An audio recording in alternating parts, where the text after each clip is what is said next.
നമസ്കാരം. സിയുടെ അമ്മയും അച്ഛനെയും നാങ്കിൻ വില്ലയിലേക്ക് പിടിച്ചുകൊണ്ട് പോയിരിക്കുന്നു എന്നുള്ള വാർത്ത ശരിക്കും ഒരു നടുക്കം തന്നെ സിയിലുണ്ടാക്കി. അവള് ആ റിച്ചാർഡ്സൺ വിളിക്കുന്ന സ്ഥലത്തേക്ക് പോകണ്ട എന്ന് തീരുമാനിച്ചിരിക്കുമ്പോഴാണ് തികച്ചും അപ്രതീക്ഷിതമായി അവളുടെ അമ്മയും അവളുടെ അച്ഛനെയും ആ റിച്ചാർഡ്സന്റെ ആളുകൾ പിടികൂടിയിരിക്കുന്നത്. സിയുടെ ഇഷ്ടത്തിന് വിരുദ്ധമായി അവളുടെ കല്യാണാലോചന നടത്തുന്നു എന്നുള്ളത് അവൾക്കറിയാം.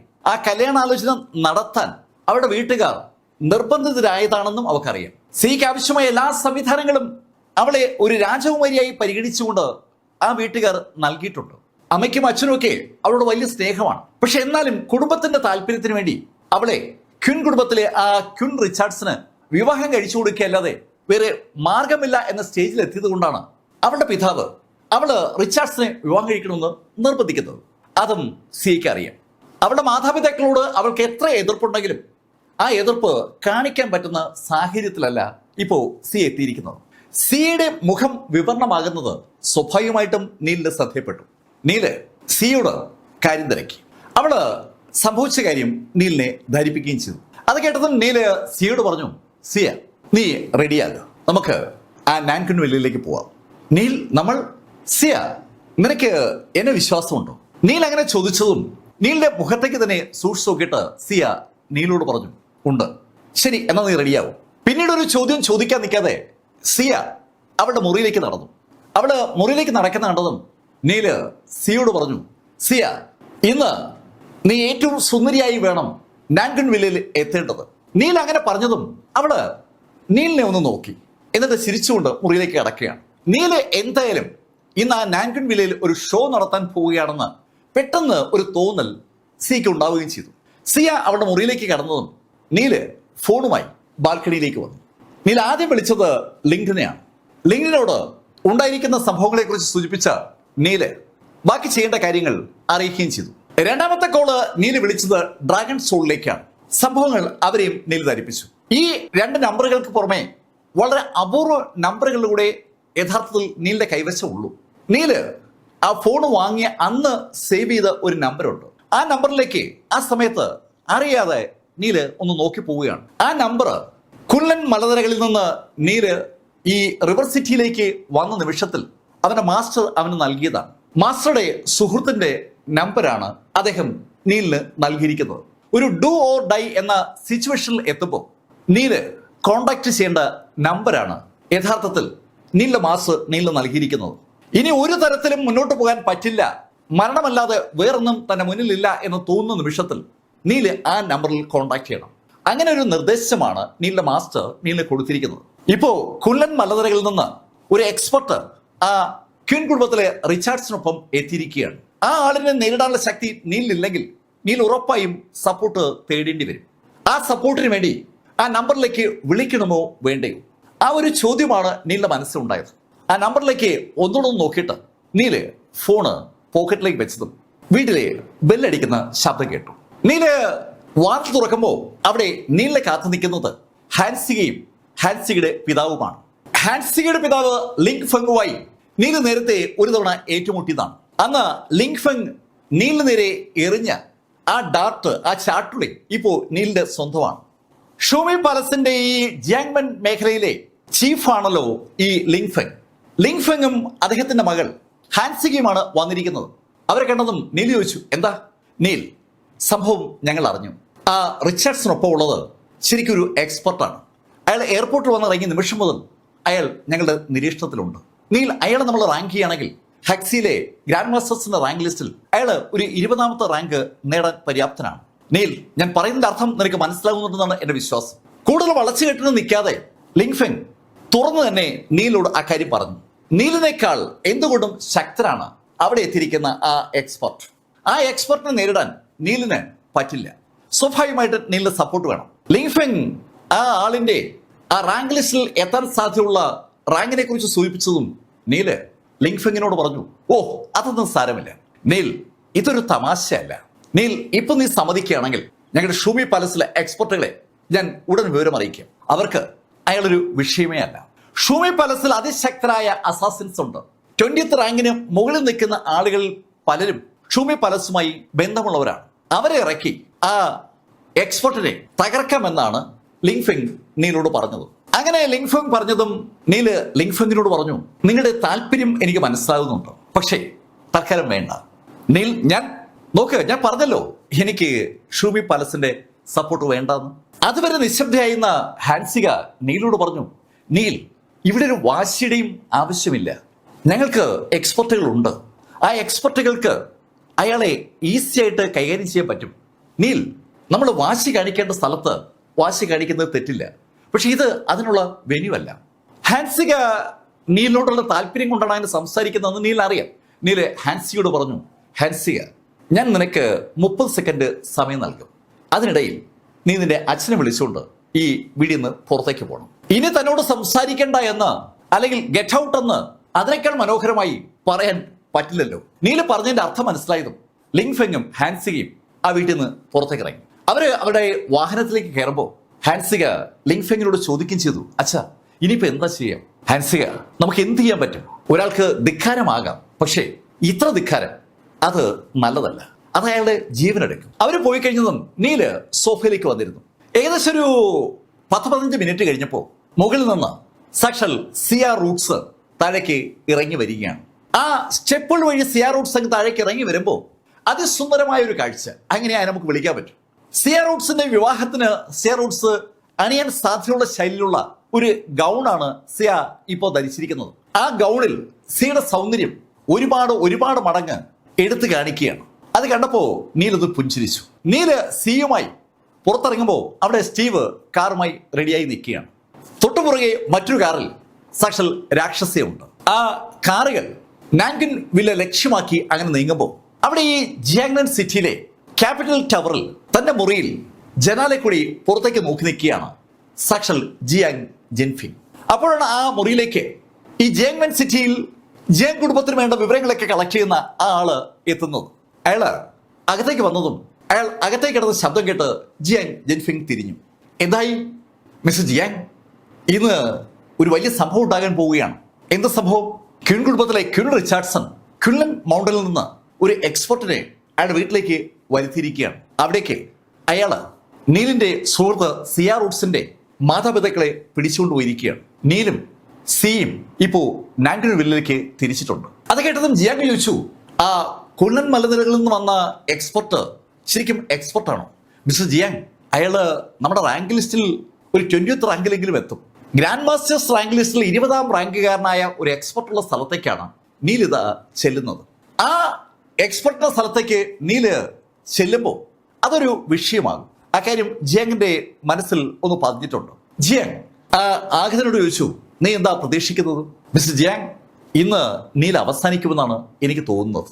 ഹേയ്, നീ ഈ വാചകം ഇതിനു മുമ്പ് പലതവണ എന്നോട് പറഞ്ഞതാണ്. നമുക്ക് വേണമെങ്കിൽ ബെറ്റ് വയ്ക്കാം, നീല് ആ 20th റാങ്കുകാരനെ മറികടക്കും. മിസ്റ്റർ ജിയാങ്, താങ്കൾ എന്താ ഈ പറയുന്നത്? അത് അസംഭവ്യമല്ലേ? നമുക്കറിയാമല്ലോ ഈ റാങ്ക് ലിസ്റ്റിൽ മുകളിലോട്ട് കയറുന്തോറും ശക്തി എത്രത്തോളം വർദ്ധിക്കുമെന്ന്. ജിയാങ്ങിനോട് സംസാരിക്കുന്ന ആ വ്യക്തിക്ക് ഏകദേശം ഒരു 50th റാങ്കിലെ ഒരാളുടെ ശേഷിയുണ്ട്. അയാൾക്കറിയാം ആ 50th റാങ്കിൽ നിന്ന് 49th കടക്കണമെങ്കിലുള്ള ബുദ്ധിമുട്ട്. അപ്പൊ പിന്നെ 20ാം റാങ്കിൽ എത്തിയിരിക്കുന്ന വ്യക്തിയുടെ ശക്തി അയാൾക്ക് ഊഹിക്കാവുന്നതേ ഉള്ളൂ. അയാൾ അങ്ങനെ പറഞ്ഞതും ജിയാങ് അയാളോട് പറഞ്ഞു, എന്തായാലും ബെറ്റിൽ ഞാൻ വിജയിക്കുമെന്ന് ഞാൻ ഉറപ്പിച്ച് പറയുകയാണ്. മിസ്റ്റർ ജിയാങ്, അങ്ങനെയാണെങ്കിൽ ഞാൻ ആ കാഴ്ച ഒന്ന് കണ്ടിട്ട് വരാം. അങ്ങനെ പറഞ്ഞ് അയാളും നാങ്കിൻ വില്ലയിലേക്ക് തിരിച്ചു.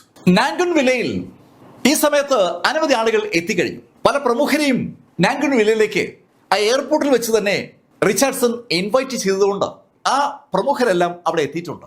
കുള്ളൻ മലനിരകളിൽ നിന്നുള്ള ഒരു എക്സ്പെർട്ടിനെ സോപ്പിടാൻ കിട്ടുന്ന ഒരു അവസരമാണല്ലോ, അത് മിസ്സാക്കാൻ ആർക്കും താല്പര്യമില്ല. അതുകൊണ്ട് തന്നെ മിക്കവാറും എല്ലാവരും നേരത്തെ തന്നെ എത്തിയിരിക്കുകയാണ്. അവിടെയുള്ള ഒരു ടേബിളിൽ സാക്ഷൽ ലീഫെങ്ങിന്റെ മകൾ ഹാൻസിക ഇരിപ്പുണ്ട്. ഷൂമി പാലസിന്റെ ഓപ്പറേഷൻസ് നടത്തുമ്പോൾ അവര് എല്ലായ്പ്പോഴും മുഖംമൂടി ധരിച്ചിരിക്കും. അതുകൊണ്ട് തന്നെ ഷൂമി പാലസിന്റെ അസാസിൻസ് ആണ് അവരെന്നുള്ള കാര്യം അവിടെ ഇരിക്കുന്ന ആളുകൾക്ക് ആർക്കും അറിയത്തില്ല.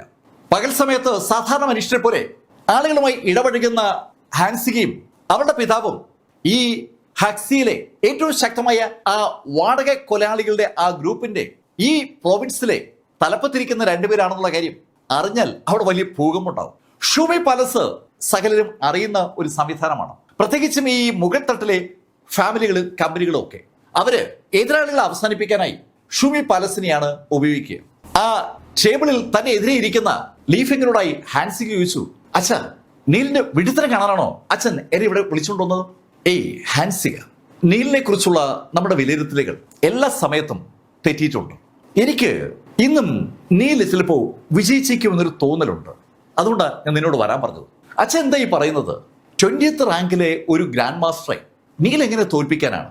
എന്നാലും അവര് സംസാരിക്കുന്ന ഇതേ വിഷയം അവിടെ പല ടേബിളുകളിലും ആളുകൾ സംസാരിക്കുന്നുണ്ട്. അവർക്ക് എല്ലാവർക്കും ഇന്നത്തെ ദിവസത്തിന്റെ പ്രത്യേകത അറിയാം. ക്വിൻ റിച്ചാർഡ്സണും സിയും എൻഗേജ് ആകാൻ പോവുകയാണ്. ആ എൻഗേജ്മെന്റ് ബലമായി നടത്തുകയാണെന്നുള്ള കാര്യം പലരും ശ്രദ്ധപ്പെട്ടിട്ടില്ല. റൂട്ട്സ് കുടുംബത്തിലെ സിയുടെ മാതാപിതാക്കളെ അവിടെ ഈ ആവശ്യത്തിന് വേണ്ടി റിച്ചാർഡ്സൺ എത്തിച്ചിരിക്കുകയാണ്. അവർക്ക് റിച്ചാർഡ്സൺ പറയുന്നതിനപ്പുറത്തേക്ക് നീങ്ങാൻ പറ്റില്ല എന്ന സ്ഥിതിയിലേക്ക് അവര് റിച്ചാർഡ്സൺ എത്തിച്ചിട്ടുണ്ട്. റിച്ചാർഡ്സൺ വിചാരിച്ചാൽ അവർ ആ നിമിഷം കൊല്ലപ്പെടും. അത് സിയുടെ മാതാപിതാക്കൾക്ക് അറിയാം. അവർ രണ്ടുപേരും തടങ്കലിലാണെന്നുള്ള കാര്യം ഈ സദസ്സിൽ ഇരിക്കുന്ന ആളുകൾക്ക് അറിയത്തില്ല. ആ സദസ്സിൽ റിച്ചാർഡ്സൺ ഇരിക്കുന്ന ടേബിളിന്റെ തൊട്ടടുത്തുള്ള കസേരയിൽ സാക്ഷാൽ ആ മാസ്റ്റർ ഉണ്ട്. ക്വിൻലൻ മലനിരകളിൽ നിന്ന് വന്ന ലീ മോഷൻ എന്ന ആ എക്സ്പെർട്ട്. അയാള് ഈ ആളുകളെ ഇങ്ങനെ നോക്കുമ്പോൾ അയാളുടെ ഒരു നോട്ടം കിട്ടാൻ വേണ്ടി കാത്തിരിക്കുന്ന ആളുകൾ അയാളെ കണ്ട് കൈകൂപ്പുകയാണ്. ശരിക്കും എല്ലാ ഭാഗത്തേക്കും അയാളുടെ നോട്ടം ഇങ്ങനെ പരിധി വരുമ്പോൾ സകല ആളുകളും മാസ്റ്റർ കണ്ട് വണങ്ങുകയാണ്. എന്നാൽ പുതുതായി എത്തുന്ന ആളുകളൊക്കെയും ലീ മോഷൻ അടുത്തെത്തി അദ്ദേഹത്തെ വണങ്ങിയിട്ടാണ് ടേബിളിന്റെ അടുത്തേക്ക് പോകുന്നത്. ഈ പ്രക്രിയ ഇങ്ങനെ നടന്നുകൊണ്ടിരിക്കുമ്പോൾ അവിടേക്ക് ഒരു കാർ എത്തി.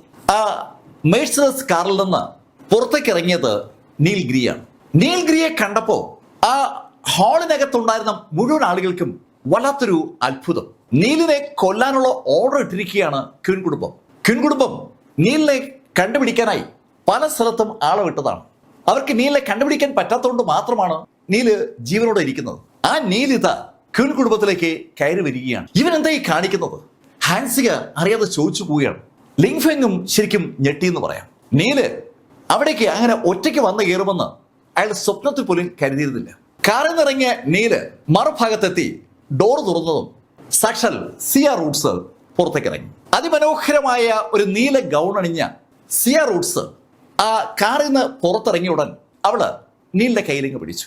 നീലും സിയ റൂട്ട്സും കൈകൾ ചേർത്ത് പിടിച്ചുകൊണ്ട് ആ ഹാളിലേക്ക് അങ്ങനെ നടന്നു വരുമ്പോൾ സകല ആളുകളും ഞെട്ടിപ്പോവുകയാണ്. ഇന്ന് അവിടെ യഥാർത്ഥത്തിൽ നടക്കാൻ പോകുന്നത് ക്വിൻ റിച്ചാർഡ്സിന്റെയും സിയ റൂട്ട്സിന്റെയും വിവാഹ നിശ്ചയമാണ്.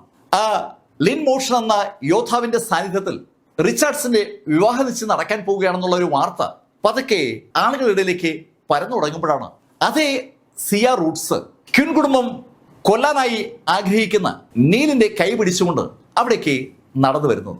അതുവരെ ഉണ്ടായിരുന്ന സകല അന്തരീക്ഷവും ആ ഒറ്റ കാഴ്ചയിൽ ആകെ മാറി മറിയുകയാണ്. ആളുകൾ പലതരത്തിൽ ഈ കാഴ്ചയോട് റിയാക്ട് ചെയ്യാണ്. ഇവരെന്തായി കാണിക്കുന്നത് എന്ന് ഒരാൾ ചോദിക്കുമോ മറ്റാൾ ചോദിക്കണേ, ഈ റിച്ചാർഡ്സൺ ഇതെങ്ങനെ സഹിക്കും? അവന്റെ ഫിയാൻസി നീലിന്റെ കയ്യിലല്ലേ പിടിച്ചിരിക്കുന്നത്. സ്വന്തം ഫിയാൻസിയെ സംരക്ഷിക്കാൻ പോലും റിച്ചാർഡ്സനെ കഴിവില്ലതായോ? ക്വിൻ കുടുംബത്തിലെ യങ് മാസ്റ്റർ റിച്ചാർഡ്സൺ ശരിക്കും ഒരു കഴിവുകെട്ട ആളാണെന്ന ശൈലിയിലുള്ള സംഭാഷണങ്ങൾ പോലും പല ഭാഗത്തു നിന്നും ഉണ്ടാവുകയാണ്. ഈ സംഭാഷണങ്ങൾ സ്വാഭാവികമായിട്ടും റിച്ചാർഡ്സന്റെ ചെവിയിലും വന്ന് വീഴുന്നുണ്ട്. പല സ്ഥലത്തു നിന്നുള്ള ആ ഡയലോഗുകൾ അങ്ങനെ ഉയരുമ്പോൾ ഈ കാഴ്ച കണ്ട ലിൻ മോഷൻ തന്റെ അടുത്തിരിക്കുന്ന റിച്ചാർഡ്സിനോട് ചോദിച്ചു, ഹേയ് യങ്മാൻ, നീ പറഞ്ഞ ഹണ്ടർ ആ വരുന്ന ആ ചെറുപ്പക്കാരനല്ലേ? നീൽഗിരിയെ തറപ്പിച്ചു നോക്കുന്ന ക്വിൻ റിച്ചാർഡ്സൺ ദേഷ്യം കൊണ്ട് വിറയ്ക്കുന്നത് സ്വാഭാവികമായി ലീ മോഷൻ കണ്ടിരുന്നു. അതുകൊണ്ടാണ് ലീ മോഷൻ ആ ചോദ്യം ചോദിച്ചത്. ഒരു ഹണ്ടർ ക്വിൻ കുടുംബത്തെ ശരിക്കും ബുദ്ധിമുട്ടിക്കുന്നുണ്ടെന്ന് അവിടെ ആ കുല്ലൻ മലനിരകൾ വെച്ച് ആ മാസ്റ്ററോട് റിച്ചാർഡ്സൺ പറഞ്ഞിരുന്നു. ആ ഹണ്ടറെ തോൽപ്പിക്കാനും അവസാനിപ്പിക്കാനും മാസ്റ്ററുടെ സഹായം വേണമെന്ന് പറഞ്ഞിട്ടാണ് യഥാർത്ഥത്തിൽ റിച്ചാർഡ്സൺ ആ മാസ്റ്ററെ ഇവിടേക്ക് കൊണ്ടുവന്നത്. ആ ഹണ്ടർ ഇതാ ക്വിൻ കുടുംബത്തിലേക്ക് കയറി വന്നിരിക്കുകയാണ്. ആ യാഥാർത്ഥ്യം ലിൻ മോഷൻ മനസ്സിലാക്കിയത് കൊണ്ടാണ് അയാൾ അങ്ങനെ ചോദിച്ചത്. ആ ചോദ്യം കേട്ടതും റിച്ചാർഡ്സൺ പറഞ്ഞു, അതെ മാസ്റ്റർ, അത് തന്നെയാണ് ഹണ്ടർ.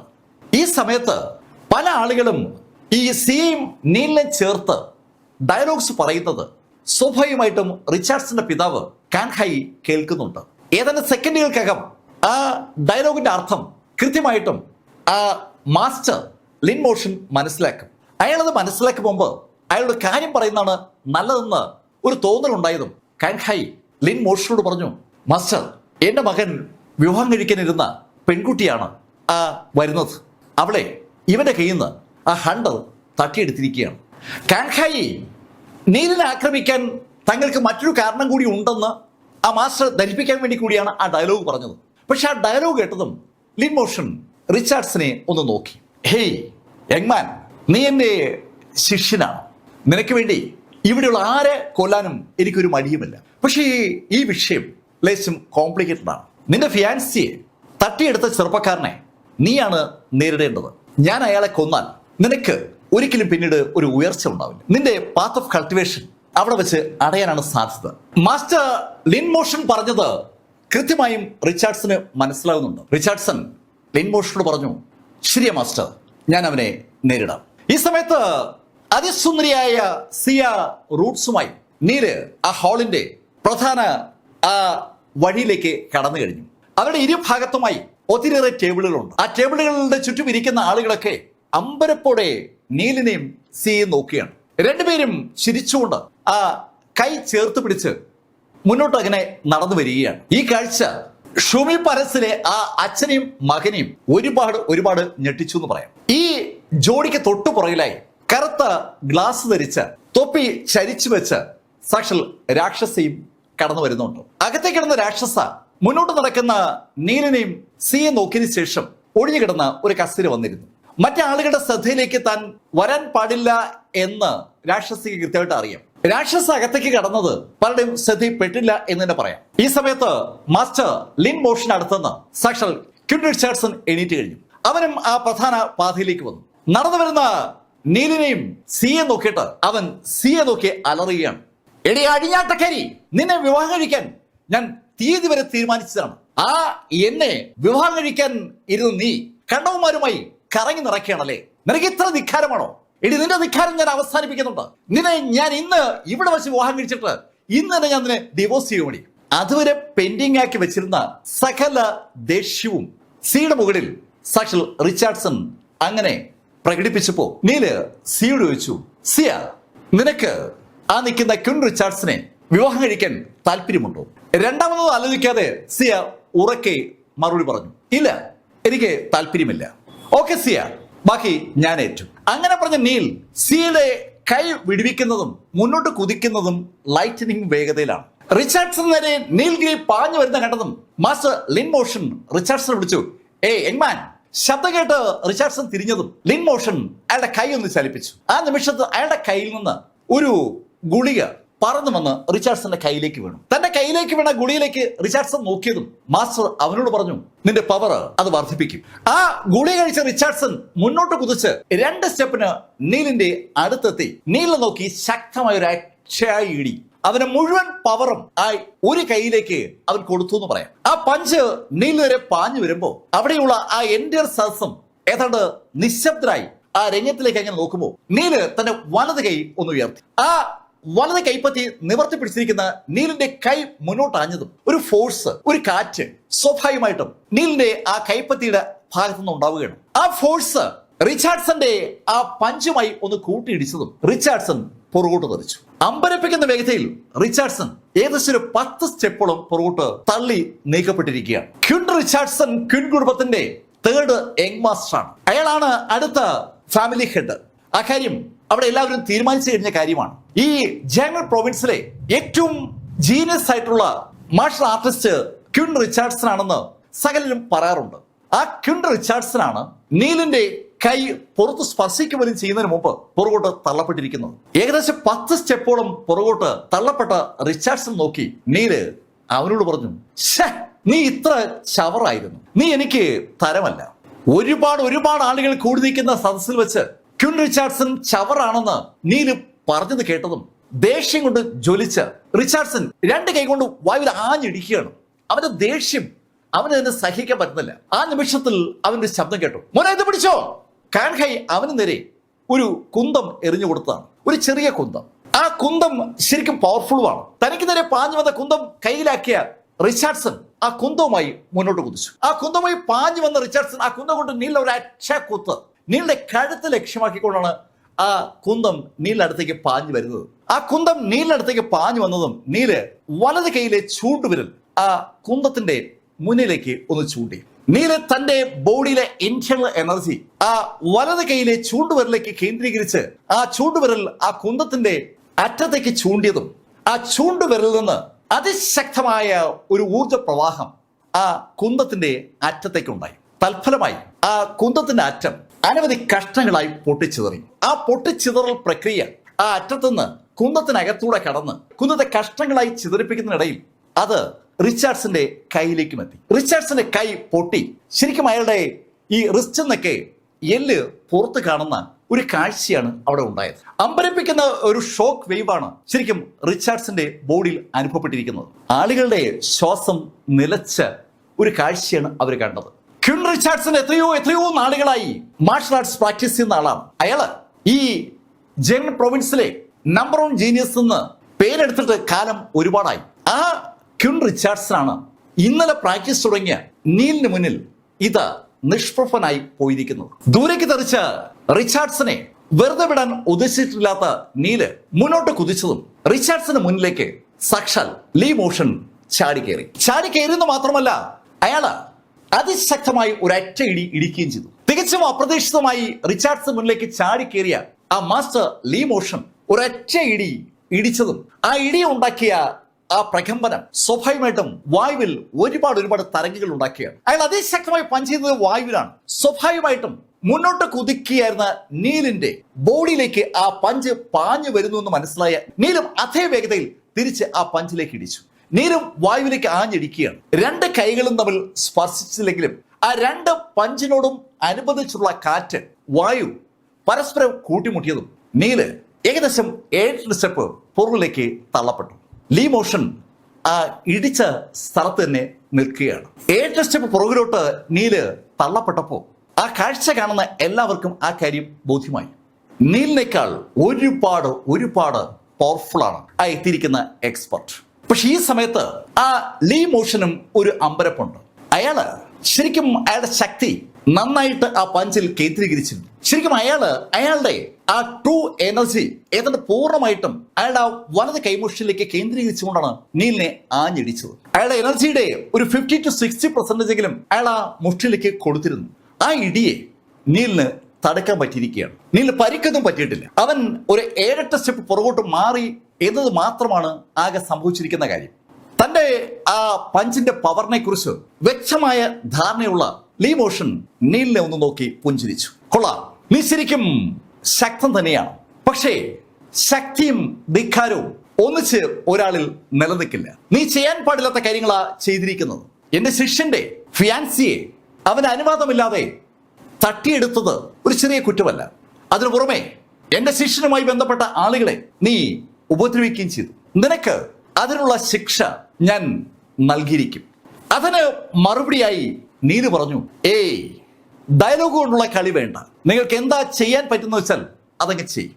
നീല് മരിച്ചു പോകുന്ന ഉറപ്പുണ്ടെങ്കിലും ഡയലോഗ് പറഞ്ഞിട്ടേ മരിക്കും. അത് നീലിന്റെ ഒരു അടിസ്ഥാന സ്വഭാവമാണ്. ശരിക്കും നീലിനേക്കാൾ ഒരുപാട് ലെവൽ മുകളിൽ നിൽക്കുന്ന ആ ലീ മോഷന്റെ ആ ഡയലോഗിനോട് നീൽഗിരി ആ ശൈലിയിൽ പ്രതികരിക്കുമെന്ന് അവിടെ ആരും കരുതിയിരുന്നില്ല എന്നാണ് സത്യം. നീലിന്റെ ഡയലോഗ് കേട്ടതും ലീ മോഷൻ നീലിനോട് പറഞ്ഞു, നിന്നോട് ഒരു തരത്തിലുള്ള സിമ്പതിയും ആവശ്യമില്ലെന്ന് നിന്റെ ധിക്കാരം എന്നോട് പറയുകയാണ്. ശരി, നമുക്ക് നോക്കിക്കളയാം. അങ്ങനെ പറഞ്ഞ അയാളുടെ വലത് കൈ ഒന്ന് പുറകോട്ടാക്കിയിട്ട് വായുവിൽ ആഞ്ഞൊരൊറ്റയാടി. ശരിക്കും വായുവിൽ അയാൾ വൻ പ്രഷർ കൊടുക്കുകയാണ്. ആ പ്രഷർ സ്വാഭാവികമായും നീലിലേക്ക് കേന്ദ്രീകരിക്കുന്നതാണ്. ആ പ്രഷർ നീലിനെ എടുത്തു മറിക്കുമെന്ന് തോന്നിയ ആ നിമിഷത്തിലാണ് നീലിന്റെ തൊട്ട് മുന്നിലേക്ക് സാക്ഷാൽ രാക്ഷസ കയറിയത്. നീലിന്റെ മുന്നിലേക്ക് കയറിയ രാക്ഷസ 2 കൈയും അന്തരീക്ഷത്തിലേക്ക് ഒന്ന് പ്രസ് ചെയ്തതും തൽഫലമായി അവിടെ ഒരു കാറ്റ് ജനറേറ്റ് ചെയ്യപ്പെട്ടു. രാക്ഷസിയുടെ കൈ ആക്ഷന്റെ ഫലമായി തൊട്ട് മുന്നിലുള്ള വായു മുന്നോട്ട് തള്ളപ്പെടുകയാണ്. ലീ മോഷൻ തള്ളിയ വായുവിനെ രാക്ഷസയും തള്ളുകയാണ്. സ്വാഭാവികമായിട്ട് പെട്ടെന്ന് അവർക്കിടയിൽ ഒരു മതില് പോലെ ആ വായു അങ്ങനെ ഉയരുകയാണ്. ഒരു കൈയാണ് ലീ മോഷൻ ഉപയോഗിച്ചിരിക്കുന്നെങ്കിൽ രാക്ഷസ 2 കൈയും ഉപയോഗിച്ചിരിക്കുകയാണ്. 2 കൈ കൊണ്ടും തങ്ങൾക്കെതിരെ പാഞ്ഞു വരുന്ന ആ പ്രഷറൈസ്ഡ് വായുവിനെ തള്ളി നിർത്തിയിരിക്കുകയാണ് രാക്ഷസ. ആ കാഴ്ച കണ്ട ലീ മോഷൻ അയാളുടെ ഇടത് കൈ ഒന്ന് മുറുകെ പിടിച്ചിട്ട് ഒരൊറ്റ ഇടി. ശരിക്കും വായുവിലാണ് അയാൾ പിന്നെയും ഇടിച്ചത്. രാക്ഷസ 2 കൈ കൊണ്ട് ആദ്യത്തെ പഞ്ച് ഉണർത്തിയ ആ പവറിനെ തടുത്തു നിൽക്കുമ്പോഴാണ് വീണ്ടും ഇതാ പവർ ജനറേറ്റ് ചെയ്യപ്പെടുന്നത്.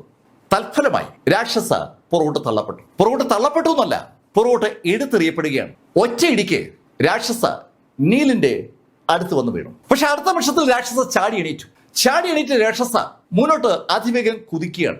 ഇപ്പോ ഈ വായുവുമായിട്ടുള്ള ഏർപ്പാടൊക്കെ വിട്ടിട്ട് തന്റെ കൈമുഷ്ടി കൊണ്ട് ആ ലീ മോഷനെ നേരിടാനുള്ള ഒരു യത്നത്തിലേക്ക് രാക്ഷസ കടന്നിരിക്കുകയാണ്. അതിശക്തനാണ് രാക്ഷസ മുന്നോട്ട് കുതിച്ച് തനിക്ക് തന്നെ പാഞ്ഞു വരുന്ന ലീ മോഷനെ അതിശക്തമായ ഒരു അറ്റയിടി. മറുഭാഗത്തുനിന്നും അതുപോലെ തന്നെ ലീ മോഷന്റെ ഒരു പഞ്ചുണ്ടായി.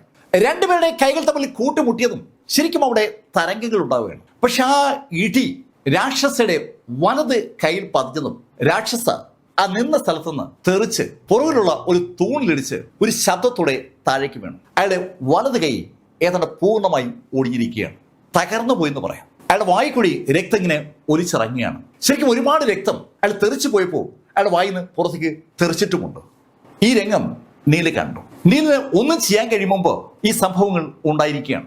ദൂരേക്ക് തെറിച്ചു വീണ രാക്ഷസയെ ഒന്ന് നോക്കിയിട്ട് ലീ മോഷൻ നീലിനോട് പറഞ്ഞു, നിനക്ക് ശക്തനായ ഒരു അനുയായി ഉള്ളത് എന്തായാലും എന്നെ അതിശയിപ്പിച്ചിരിക്കുകയാണ്.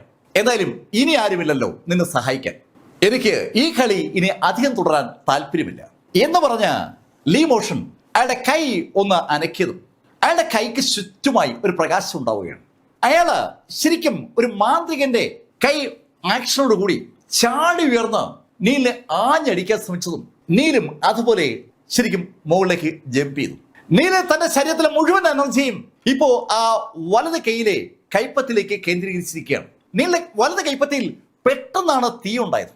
അതിശക്തമായ ഫ്ലെയിം ആ കയ്യിൽ ഉണ്ടായതും മുകളിലേക്ക് ചാടി ഉയർന്ന നീല് മുകളിൽ നിന്ന് താഴേക്ക് അടിക്കുകയാണ്.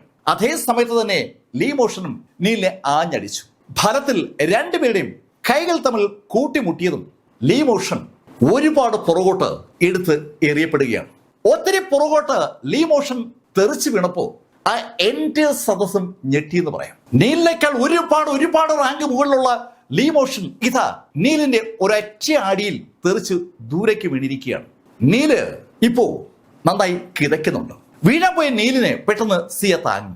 നീല് തന്റെ ശരീരത്തിലെ മുഴുവൻ ട്രൂ എനർജിയും ആ കൈയിലേക്ക് കേന്ദ്രീകരിച്ചുകൊണ്ടാണ് ആ ബേണിംഗ് ഫ്ലെയിം ഉണ്ടാക്കിയത്. ആ ബേണിംഗ് ഫ്ലെയിമിന് അങ്ങനെ ഒരു കുഴപ്പമുണ്ട്.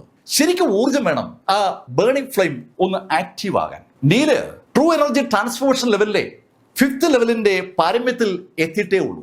നീലിനേക്കാൾ ഒരുപാട് ലെവലുകൾ മുകളിൽ നിൽക്കുന്ന കക്ഷിയാണ് ഈ ലീ മോഷൻ. എന്നിട്ടും ലീ മോഷനെ ആ ബേണിംഗ് ഫ്ലെയിം പാം ആക്ഷനിലൂടെ നീല് ദൂരേക്ക് തെറിപ്പിച്ചിരിക്കുകയാണ്. ആ കൈപ്പത്തി കത്തുന്ന ആ ആക്ടിവിറ്റിക്ക് ഒരുപാട് ഊർജം ആവശ്യമുള്ളത് സ്വാഭാവികമായിട്ട് ലീ മോഷൻ മനസ്സിലാക്കിയെന്ന് അയാളുടെ മുഖത്ത് വിരിയുന്ന പുഞ്ചിരി വിളിച്ചു പറയുകയാണ്. അയാള് നീലിന് നേരെ വിരൽ ചൂണ്ടിയിട്ട് നീലിനോടായി പറഞ്ഞു, കൊള്ളാം, നീ എവിടെ നിന്ന് ഇത് പഠിച്ചു എന്നോ എനിക്കറിയില്ല, എന്നാൽ അത് കൊള്ളാം. പക്ഷേ നീൽ, ആ ഒരൊറ്റ ആക്ഷനിൽ നീ നിന്റെ ശക്തി മുഴുവൻ കൊടുത്തു കഴിഞ്ഞു. ഇനി നീ എന്ത് ചെയ്യും? അങ്ങനെ അയാൾ പറയുമ്പോഴേക്കും അയാൾ ശരിക്കും ശാന്തനായി കഴിഞ്ഞു. അയാള് നീലിനേക്കാൾ ഒരുപാട് ലെവൽ മുകളിൽ നിൽക്കുന്ന ആളായതുകൊണ്ട് തന്നെ അയാളുടെ ബോഡിയിലുള്ള ഊർജം നീലിന്റെ ബോഡിയിലുള്ള ഊർജത്തെക്കാൾ വളരെ കൂടുതലാണ്. നീല് ശരിക്കും കിതയ്ക്കുന്നുണ്ട്. നീലിന്റെ ഇന്റേണൽ എനർജിയുമാണ് ആ ബേണിംഗ് ഫ്ലെയിം ഉണ്ടാക്കാനായി നീലെടുത്ത് ഉപയോഗിച്ചത്. നീലും ഇപ്പോ അസ്വസ്ഥനാണ്. ആ ഒരൊറ്റ അടിയിൽ ലീ മോഷൻ അവസാനിക്കുമെന്നാണ് നീല് കരുതിയത്. നീല് ധരിച്ചതിനേക്കാൾ ശക്തനാണ് ലീ മോഷൻ. ലീ മോഷൻ നീലിനെ ഒന്ന് നോക്കിയിട്ട് മുന്നോട്ട് കുതിക്കുകയാണ്. രാക്ഷസയ്ക്ക് എണീറ്റ് വന്ന് നീലിനെ സഹായിക്കണമെന്നുണ്ട്. പക്ഷെ ഒന്നും ചെയ്യാൻ പറ്റുന്നില്ല. ഈ കാഴ്ച കണ്ട ഹാൻസിക അവിടെ പിതാവിനോട് ചോദിച്ചു, അച്ഛാ, നീലിനെ എങ്ങനെയെങ്കിലും രക്ഷിക്കേ. ഹാൻസിക, ഇപ്പോ ഞാൻ എന്ത് ചെയ്യാനാ? എക്സ്പെർട്ടുകളെ ആരെയും നമ്മൾ ഇവിടേക്ക് വിളിച്ചിട്ടില്ലല്ലോ. നീലിനോട് താല്പര്യമുള്ള പല ആളുകളും അവിടെ ആ ഹാളിനകത്ത് ഉണ്ട്. അവരൊക്കെ സംഭവിക്കാൻ പോകുന്ന അപകടം മുന്നിൽ കാണുകയാണ്. നീല് ഇതാ അവസാനിക്കുകയാണ്. നീലിനെ നോക്കിക്കൊണ്ട് മുന്നോട്ട് കുതിക്കുന്ന ആ ലീ മോഷന്റെ ആ മുന്നോട്ടുള്ള ആ ഓട്ടം ശരിക്കും വല്ലാത്തൊരു ചലനം ഉണ്ടാക്കുന്നുണ്ട്. ഒരു ഭയം സകല ആളുകളിലും ജനിപ്പിക്കുന്നുണ്ട്. അയാൾ മുന്നോട്ടോടുമ്പോൾ അയാളുടെ ആ ഇരു കൈകളും ആ ചലിക്കുമ്പോൾ വായുവിൽ വല്ലാത്തൊരു പ്രകമ്പനം ഉണ്ടാക്കുകയാണ്. ഓടി വരുന്ന അയാളുടെ ഒറ്റ പഞ്ചിൽ നീൽ അവസാനിക്കുമെന്ന് 100% ഉറപ്പാണ്. ആ നിമിഷത്തിലാണ് സഷൽ സിയ റൂക്സ് നീലിന്റെ മുന്നിലേക്ക് കയറി നിൽക്കുന്നത്. മുന്നിലേക്ക് കയറുന്ന സിയ റൂക്സ് ഉറക്കെ ഓടി വരുന്ന ലീ മോഷനോടായി പറഞ്ഞു, ഞാൻ ജീവിച്ചിരിക്കുമ്പോൾ നീലിനെ തൊടാൻ ഞാൻ ആരെയും അനുവദിക്കില്ല. അതൊരു വല്ലാത്ത ഡയലോഗാണ്. ഈ ജിയാൻമെൻ സിറ്റിയിലെ അല്ലെങ്കിൽ ഈ പ്രോവിൻസിലെ നമ്പർ 1 ബ്യൂട്ടി എന്ന് വിളിപ്പേരുള്ള സിയ റൂട്ട്സ് ഇത് അവളുടെ എല്ലാമായ നീൽഗിരിയെ രക്ഷിക്കാനായി സ്വന്തം ജീവൻ ബലി കൊടുക്കുകയാണ്. പക്ഷെ അതൊന്നും തനിക്കൊരു വിഷയമല്ല എന്ന ശൈലിയിലാണ് സാക്ഷാൽ ലീ മോഷൻ. സകല ആളുകളും അമ്പരപ്പോടെ അവരവരുടെ സീറ്റുകളിൽ നിന്ന് ചാടി എണീറ്റ് കഴിഞ്ഞു. ആർക്കും ഒന്നും ചെയ്യാൻ പറ്റാത്ത സാഹചര്യമാണ്. ക്വിൻ റിച്ചാർഡ്സണും അവന്റെ പിതാവ് കാൻഹായും ഒക്കെ ഈ കാഴ്ച കാണുകയാണ്. അവർക്ക് സിയെ രക്ഷിക്കണമെന്നുണ്ട്. പക്ഷെ സിയ നീലിന് വേണ്ടി ജീവൻ ബലി അർപ്പിക്കുമെന്ന് ഏതാണ്ട് തീരുമാനിച്ചുറപ്പിച്ചാണ് നീലിന്റെ മുന്നിലേക്ക് കയറി നിൽക്കുന്നത്. സ്വാഭാവികമായിട്ട് സിയുടെ ആ തീരുമാനവും അവരുടെ ആ പ്രവർത്തനവും നീലിനെ വല്ലാതെ നിരാശനാക്കി. ഇതേ സമയത്ത് നീലിന്റെ ആ പോക്കറ്റിലുള്ള ആ ബ്ലാക്ക് സ്റ്റോണിനകത്തെ സംസാര ഗ്രേവ് ആഡിനകത്ത് പലതും സംഭവിക്കുകയാണ്. ആ മൂന്നാമത്തെ ശവക്കല്ലറ ഇപ്പോ ചുവന്ന പ്രകാശം കൊണ്ട് ജ്വലിക്കുകയാണ്. ആ ചുവന്ന പ്രകാശത്തിന് മുകളിലായി ചുവപ്പ് നിറത്തുള്ള ഒരു വാളും പ്രത്യക്ഷപ്പെട്ടു കഴിഞ്ഞു. ആ വാളുമായി ആ ശവക്കല്ലറയ്ക്കുള്ള ആള് ആജ്ഞ കിട്ടിയാൽ ആ നിമിഷം പുറത്തേക്ക് ജമ്പ് ചെയ്യുമെന്ന് ഏതാണ്ട് ഉറപ്പാണ്. നീല് ആ കല്ലറ ആക്ടിവേറ്റ് ചെയ്യാനായി വാ തുറക്കാനായി പോയ ആ നിമിഷത്തിൽ നീലിന് ഒരു ശബ്ദം കേട്ടു. ഹേയ് നീൽ, നീ എന്താ ഇത്ര ഒരു ഫൈറ്റ് ഉണ്ടായിട്ട് എന്നെ കൂടെ വിളിക്കാത്തത്? ശബ്ദം കേട്ട നീലിന്റെ കണ്ണുകൾ തിരിയുമ്പോൾ നീല് ഒരു കാഴ്ച കാണുകയാണ്. ഏകദേശം ഒരു 10-18 വയസ്സ് പ്രായമുള്ള ഒരു പെൺകുട്ടി നീലിന്റെ പുറകിൽ നിന്ന് മുന്നോട്ട് കുതിച്ച് സിയെ കവർ ചെയ്ത് സിയുടെ മുന്നിലെത്തിക്കഴിഞ്ഞു. സിയുടെ മുന്നിലേക്ക് കയറി അവള് 2 കൈയും ഇങ്ങനെ പിടിച്ചിട്ട് ഓടി വരുന്ന ലീ മോഷനോട് പറഞ്ഞു, നിന്നെ ഞാൻ എയർപോർട്ടിൽ വെച്ച് നോക്കി വെച്ചതാണ്. നീ അവിടെ വലിയ ഷോ ആയിരുന്നു. നിന്നെ അവിടെ ഇട്ട് ഒന്ന് പറ്റിക്കണമെന്ന് ഞാൻ വിചാരിച്ചതാണ്. പെട്ടെന്ന് ഏകദേശം ഒരു 18 വയസ്സുള്ള ഒരു പെൺകുട്ടി ആ ഫൈറ്റിനിടയിലേക്ക് കയറി വന്ന് ആ ഒരു ഡയലോഗ് പറഞ്ഞപ്പോൾ പല ആളുകളും അമ്പരന്ന് പോവുകയാണ്. സിയുടെ മുന്നിലേക്ക് കയറി ആ ഡയലോഗ് പറഞ്ഞ ആ പെൺകുട്ടി കൂടുതലൊന്നും ആലോചിച്ച് നിൽക്കാതെ മുന്നോട്ട് കുതിക്കുകയാണ്. ശരിക്കും മുന്നോട്ട് കുതിക്കാനായി വലത് കാലിൽ തറയിൽ ആഞ്ഞ് ചവിട്ടി അവളൊന്ന് ജമ്പ് ചെയ്യുമ്പോൾ അവളുടെ ആ വലത് കാൽ തറയിൽ പതിഞ്ഞ സ്ഥലത്ത് പെട്ടെന്നൊരു തരംഗം ഉണ്ടാവുകയാണ്. ആ തരംഗം അവളുടെ ചൊലുത്തിയ ഫോഴ്സിന്റെ ഫലമായിട്ടാണെന്ന് ആളുകൾക്ക് മനസ്സിലാകുമ്പോൾ അവളുടെ ഇടത് കാലും കുറച്ച് മുന്നിൽ തറയിൽ പതിച്ചു കഴിഞ്ഞു. അത് തറയിലേക്ക് പതിച്ചപ്പോൾ അവിടെ ഒരു തരംഗം ഉണ്ടാവുകയാണ്. അടുത്ത പക്ഷത്തിൽ അവളുടെ വലത് കാലും വീണ്ടും തറയിൽ പതിച്ചു. മൂന്നാമത്തെ കാല് തറയിൽ പതിച്ചതും അവളുടെ വലത് കൈ പാഞ്ഞു വരുന്ന ലീ മോഷന്റെ കൈയുമായി കൂട്ടിമുട്ടിയതും ഒരേ നിമിഷത്തിലാണ്. ശരിക്കും അതിവേഗതയിൽ കണ്ണഞ്ചിക്കുന്ന വേഗതയിലാണ് ഈ സംഭവവികാസങ്ങളൊക്കെ ഉണ്ടായത്. തറ ശരിക്കും നന്നായി കിടുങ്ങുമ്പോഴേക്കും ആളുകൾ ശരിക്കും അവിശ്വസനീയമായ ഒരു റിസൾട്ട് കൂടി കാണുകയാണ്.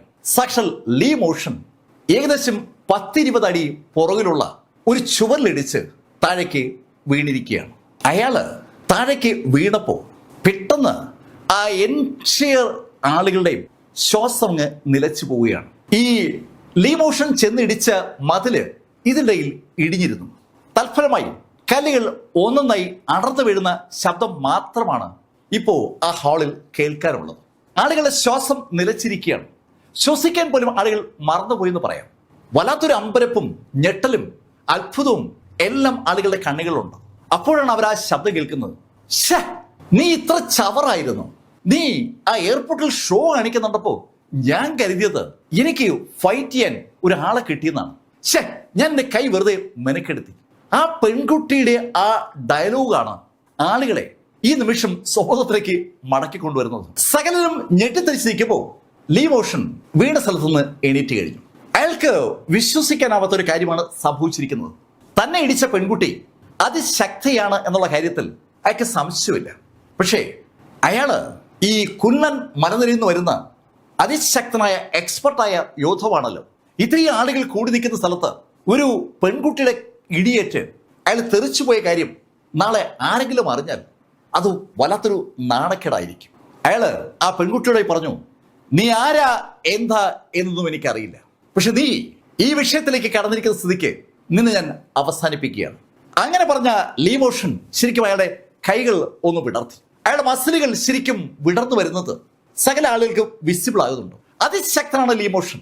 ലീ മോഷൻ തന്നെ 2 കൈകളും ഒന്ന് വിടർത്തിയതിനു ശേഷം കാല് തറയിൽ ആഞ്ഞു ചവിട്ടിട്ട് മുന്നോട്ട് കുതിക്കുമ്പോൾ ആ പെൺകുട്ടി പറഞ്ഞു, വാ വാ വാ.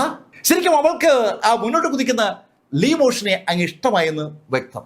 മുന്നോട്ട് കുതിക്കുന്നതിനിടയിൽ ലീ മോഷൻ അയാളുടെ പോക്കറ്റിൽ നിന്ന് ഏതാനും ഗുളികളെടുത്ത് വായിലേക്ക് ഇടുകയും ചെയ്തു.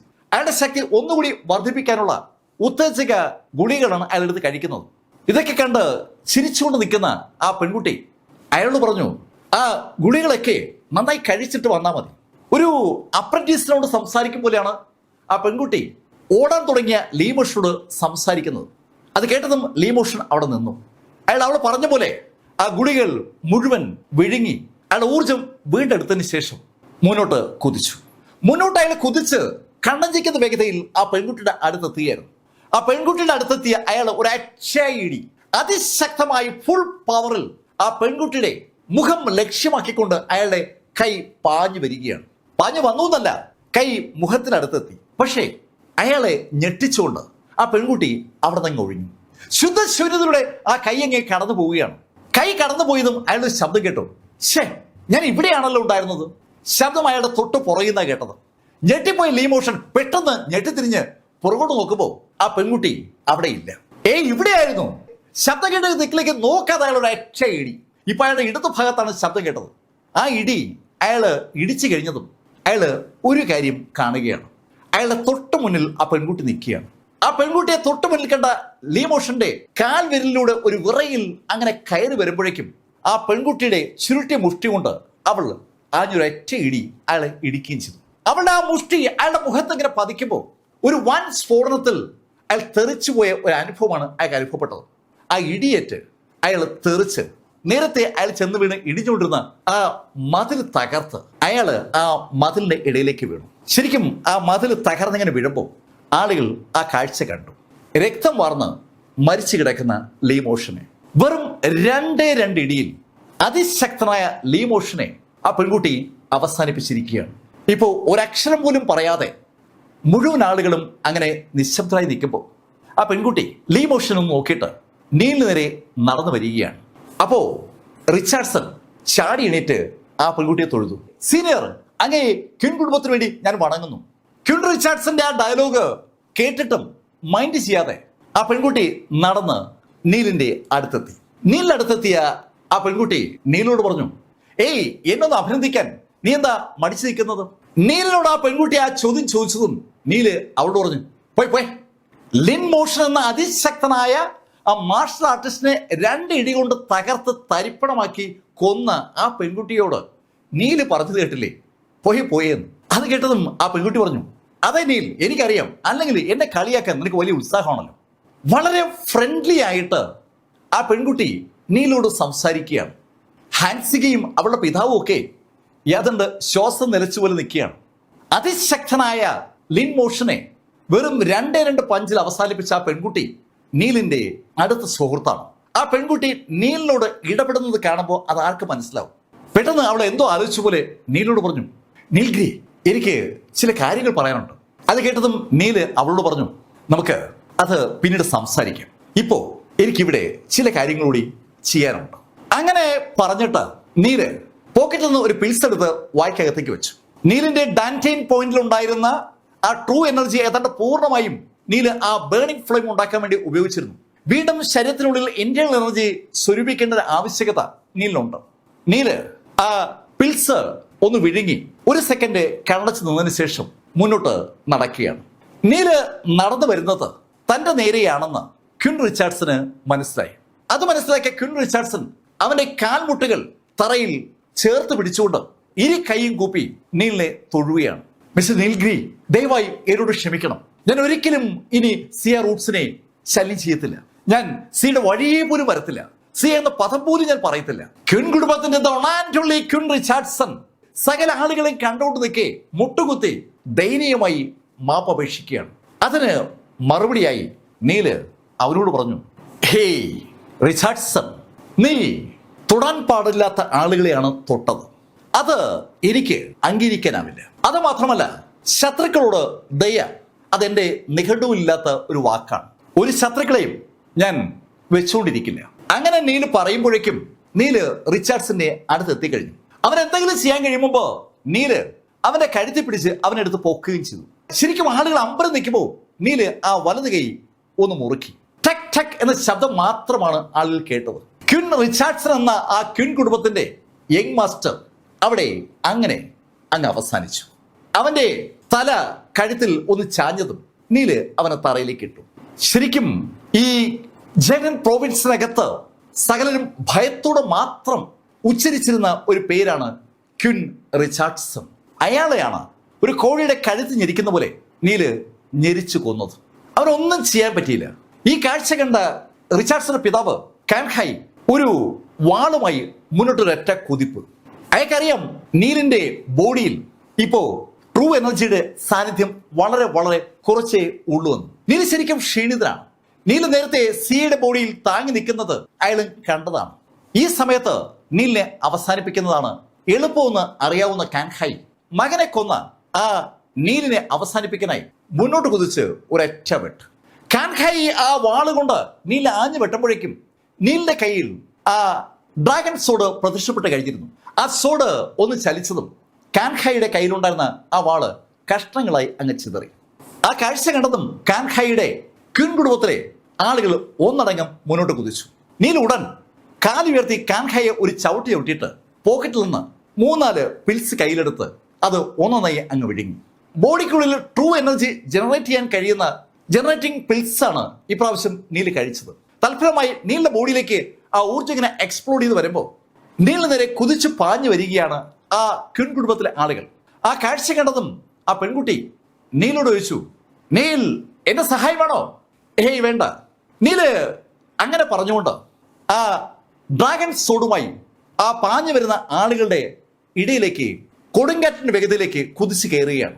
പിന്നീട് ആ നാൻക്വിൻ വില്ല കണ്ടത് സമാനതകളില്ലാത്ത ഒരു കൂട്ടക്കുരുതിയാണ്. ആ ക്വിൻ കുടുംബത്തിൽ നീലിനെ എതിരിട്ട മുഴുവൻ ആളുകളെയും നീല് വെട്ടി നിരത്തി എന്ന് പറയാം. കൈകളും കാലുകളും നഷ്ടപ്പെട്ട് അവരുടെ തല അറുത്താണ് നീല് തന്റെ ദേഷ്യം അവസാനിപ്പിച്ചത്. അവസാനം കാൻഹായ് മാത്രം അവശേഷിച്ചു. കാൻഹായ് ശരിക്കും ഇപ്പോ തറയിൽ വീണ് കിടക്കുകയാണ്.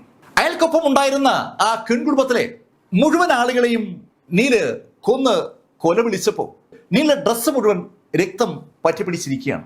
ശരിക്കും ഒരു കൊലയാളിയുടെ എല്ലാ ലക്ഷണത്തോടുകൂടിയും നീല് അങ്ങനെ നിൽക്കുമ്പോൾ നീലിന്റെ ആ വാള് കാൻഹായിയുടെ നേരെ ചൂണ്ടപ്പെട്ടിരിക്കുകയാണ്. അത് കണ്ട കാൻഹായ് പെട്ടെന്ന് ഒരു ടോക്കൺ പുറത്തെടുത്തു. ശരിക്കും ഒരു ലോക്കറ്റ് പോലെ ഒരു ടോക്കൺ. ആ ടോക്കൺ പുറത്തെടുത്ത അയാള് നീലോട് പറഞ്ഞു, നീൽ ഇത് നോക്ക്, മാർഷൽ ആർട്സ് ഡിപ്പാർട്ട്മെന്റിന്റെ ടോക്കണാണ്. ആ ടോക്കൺ കണ്ടതും നീല് ഒരൊറ്റ വീശ്. ആ ഡ്രാഗൺ സോഡിന്റെ അതിശക്തമായ സോഡ് എനർജിയിൽ ആ ലോക്കറ്റ് കഷ്ണങ്ങളായി ചിതറിയതും നീലിന്റെ ആ വാള് തിരിച്ചൊന്ന് കറങ്ങി നീലിന്റെ കയ്യിലേക്ക് വരുമ്പോൾ കാൻഹായുടെ തല കഴുത്തുനിന്ന് അറ്റുമാറിയിരുന്നു. കാൻഹായുടെ തലയർത്ത ആ വാളിലേക്ക് നീൽ അങ്ങനെ നോക്കുമ്പോൾ അവിടേക്ക് അനവധി ആളുകൾ ഓടിക്കേറി. ഏയ് നീൽ, നീ എന്ത് ധിക്കാരമാണ് കാണിച്ചെന്നറിയാവൂ? ആ വന്നിരിക്കുന്ന ആളുകളൊക്കെ യൂണിഫോമിലാണ്. അവര് മാർഷൽ ആർട്സ് ഡിപ്പാർട്ട്മെന്റിന്റെ ആളുകളാണെന്ന് ഒറ്റ നോട്ടത്ത് തന്നെ വ്യക്തമാണ്. അവരുടെ നേതാവ് ഫാങ് ഡിക്സൺ ആണ്. ഫാങ് ഡിക്സൺ ഉറക്കെ ചോദ്യം ചോദിച്ചതും നീല് അയാളെ ഒന്ന് നോക്കിയിട്ട് അവിടെയുള്ള ഒരു കസേര വന്നിരുന്നു. കസേര ഇരിക്കുമ്പോൾ നീല് ശരിക്കും ക്ഷീണിതനാണെന്ന് അയാളുടെ ആ ഇരിപ്പ് കാണുന്ന ആർക്കും മനസ്സിലാവും. വാള് തറയിൽ കുത്തി കസേരയിൽ ചാഞ്ഞിരിക്കുന്ന നീല് പതുക്കെ പോക്കറ്റിൽ നിന്ന് പിൽസ് എടുത്ത് കഴിക്കുന്നുണ്ട്. കഴിക്കുന്നത് ഉത്തേജക ഔഷധമാണെന്ന് സ്വാഭാവികമായി അത് കാണുന്നവർക്കും അറിയാം.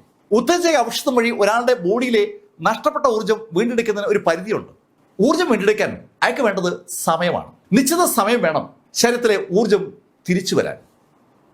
നീല് ആ പിൽസങ്ങിനെ കഴിക്കുന്നത് സ്വാഭാവികമായിട്ടും ആ മാർഷൽ ആർട്സ് ഡിപ്പാർട്ട്മെന്റിന്റെ ആ നേതാവ് കാണുന്നുണ്ട്, ഫാങ് ഡിക്സൺ. ഫാങ് ആരോണും ഈ ഫാങ് ഡിക്സനും ഒരു ഫാമിലി എന്നുള്ള ആളുകളാണ്. ഫാങ് ആരോൺ നീലിനെ വെല്ലുവിളിച്ച് അവിടെ ഈ ജർമ്മൻ സിറ്റിക്കുള്ളിലെ മാർഷൽസ് അവന്യൂവിൽ ഒരു ഫൈറ്റ് സംഘടിപ്പിച്ചിരുന്നു. അന്ന് ഫാങ് ആരോൺ വിജയിക്കുമെന്നാണ് മാർഷൽ ആർട്സ് ഡിപ്പാർട്ട്മെന്റ് കരുതിയത്. പക്ഷെ സംഭവിച്ചത് തിരിച്ചാണ്. നീലാണ് വിജയിച്ചത്. നീൽ വിജയിച്ചത് മാത്രമല്ല, ഫാങ് ആരോണിന്റെ ജീവൻ നഷ്ടമാവുകയും ചെയ്തു. അതുകൊണ്ട് തന്നെ നീലിനെ തളയ്ക്കാനുള്ള ഒരു മാർഗം അത് ഈ മാർഷൽ ആർട്സ് ഡിപ്പാർട്ട്മെന്റ് തേടിക്കൊണ്ടിരിക്കുകയാണ്. ഫാങ് ഡിക്സൺ നീലിനോട് പറഞ്ഞു, നീൽ, നിനക്ക് ക്വിൻ കുടുംബവുമായുള്ള ബന്ധവും എതിർപ്പും നിന്റെ പ്രതികാരമൊന്നും ഞങ്ങളുടെ വിഷയമല്ല. പക്ഷേ ഞങ്ങളുടെ ടോക്കൺ നീ നശിപ്പിച്ചത് ഞങ്ങളോടുള്ള അനാദരവാ കാണിക്കുന്നത്. ഈ രാജ്യത്ത് മാർഷൽ ആർട്സ് എങ്ങനെ നടക്കണമെന്ന് തീരുമാനിക്കുന്നതും തീരുമാനങ്ങൾ നടപ്പിലാക്കുന്നതും മാർഷൽ ആർട്സ് ഡിപ്പാർട്ട്മെന്റ് ആണ്. ഞങ്ങളുടെ ടോക്കൺ നീ ധിക്കരിച്ച സ്ഥിതിക്ക് ഇനി നിനക്ക് എന്താ പറയാനുള്ളത്?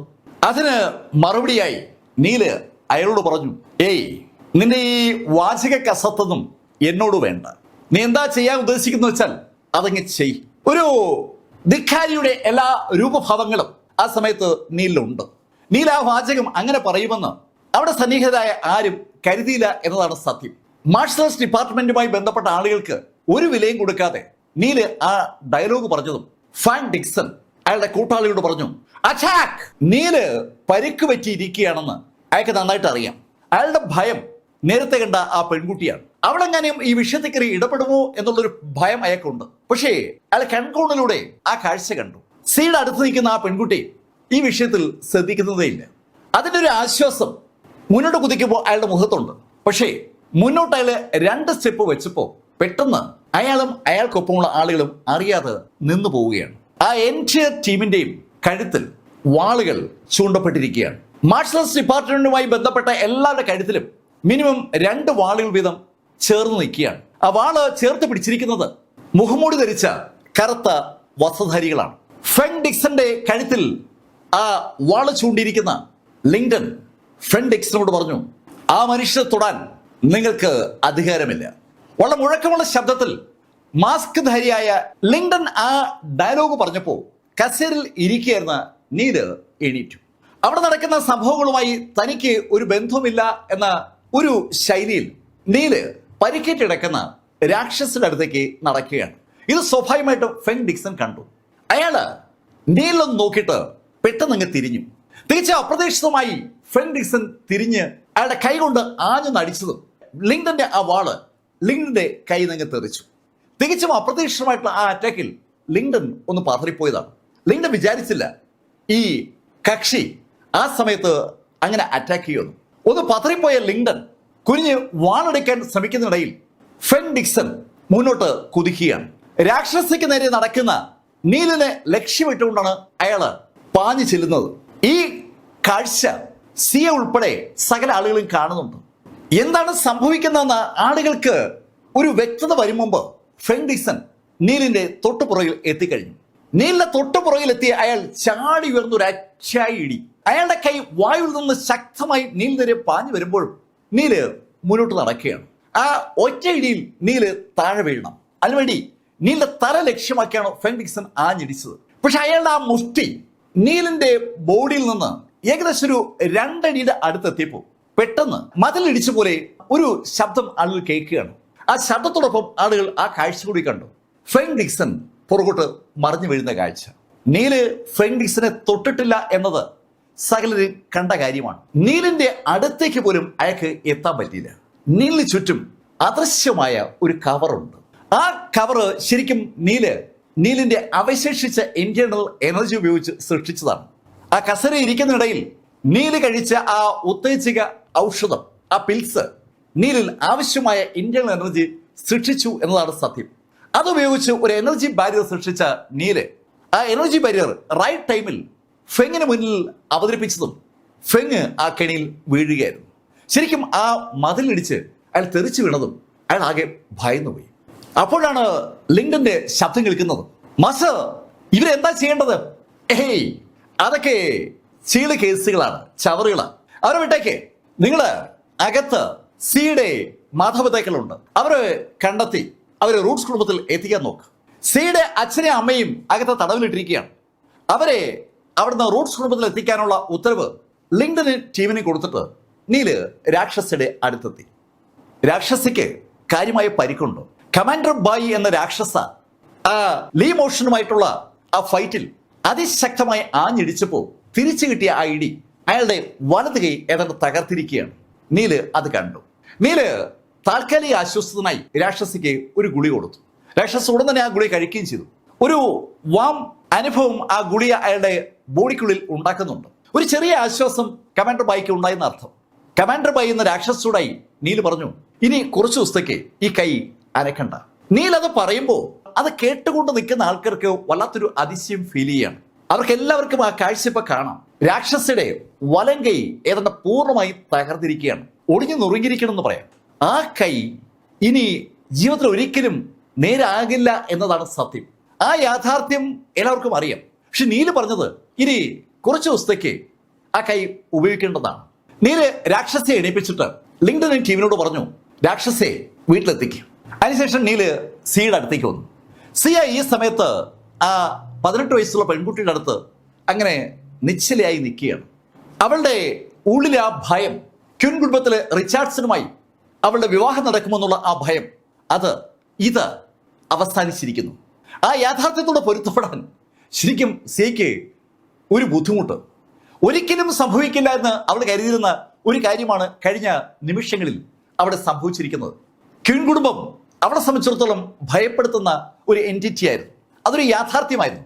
ആ ക്യൂൻ കുടുംബത്തിന്റെ അസ്തിത്വം പൂർണ്ണമായും പൊടിതെടുക്കപ്പെട്ടിരിക്കുകയാണ്. പൊടിതെടുത്തതോ അവളുടെ നീലും. അവളുടെ കൺമുന്നിൽ വെച്ചിട്ടാണ് നീല് ആ കുടുംബത്തിലെ സകലരെയും കൊന്നൊടുക്കിയത്. നീല് സിയുടെ കയ്യിലൊന്ന് പിടിച്ചു. സിയ, നമുക്ക് പോയാലോ? നീൽ അങ്ങനെ ചോദിക്കുമ്പോൾ സിയയ്ക്ക് വല്ലാത്തൊരു ആഹ്ലാദം ഇങ്ങനെ ഉണ്ടാവുകയാണ്. അവൾക്ക് ഏകദേശം ഒരു 18 വയസ്സായ ആ നാള് മുതൽ അവളെ ഏതെങ്കിലും മാർഷൽ ആർട്സ് കുടുംബവുമായി കണക്ട് ചെയ്യിപ്പിക്കണമെന്ന് അവളുടെ വീട്ടിൽ ഒരു ചർച്ച ഉണ്ടായിരുന്നു.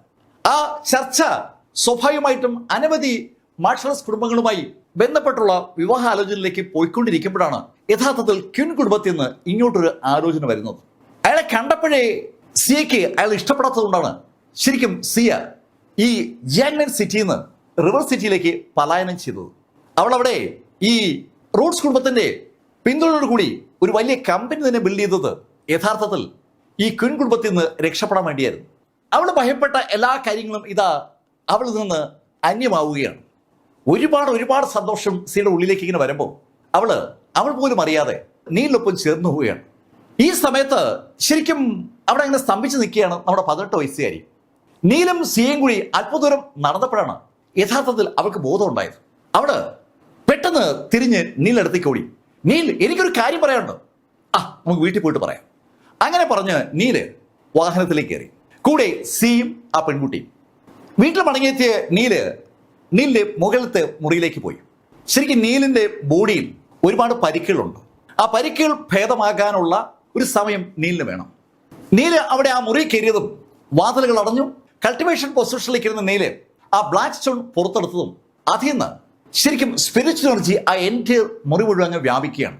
ഇഷ്ടംപോലെ സ്പിരിച്വൽ എനർജി, വൻതോതിലുള്ള സ്പിരിച്വൽ എനർജി ശേഖരം ഇപ്പോൾ ആ സംസാര ഗ്രേവ് യാർഡിന് അകത്തുണ്ട്. നീലിന് വേണമെങ്കിൽ നീലിന്റെ ബോധ മനസ്സിനെ ആ സംസാര ഗ്രേവ് യാർഡിന് അകത്തേക്ക് അയച്ചിട്ട് അവിടെ ഇരുന്നും കൾട്ടിവേറ്റ് ചെയ്യാൻ പറ്റും. അതാണിപ്പോൾ നീല് നേടിയിരിക്കുന്ന ഏറ്റവും വലിയ കരുത്തെന്ന് പറയുന്നത്.